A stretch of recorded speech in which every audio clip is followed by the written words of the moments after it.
Sa pagsisimula ng buwan ng Ramadan itong Huwebes ay formal na rin binuksan ang mga Ramadan Trade Fair sa buong Bangsamoro Region. Naunang binuksan ng Ministry of Trade, Investment and Tourism o MTIT ang trade fair sa Bangsamoro Government Center.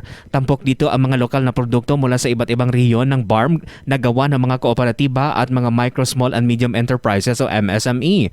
Ang Agriculture Ministry naman ng BARM ay binuksan din ang kanilang MAPA Ramadan Agri-Fishery Fair Scale Up. Katuwang nila ang European Union BARM Agri-Enterprise Program kung saan 60 exhibitor ang nag-display ng kanilang agricultural products. May Ramadan Trade Fair rin sa harap ng People's Palace na binuksan ng City LGU. Sa Cotabato Regional and Medical Center o CRMC ay bukas na rin ang kanilang Ramadan Trade Fair na may 23 mga stalls. Ang Ramadan Trade Fair sa BARM at ng City Government noong nakaraang taon ay kumita ng milyon-milyon na malaking tulong sa mga business at stall owners, kaya nananawagan ang BARM at City Government na tangkilikin ang mga produktong itatampok sa mga Ramadan Trade Fair.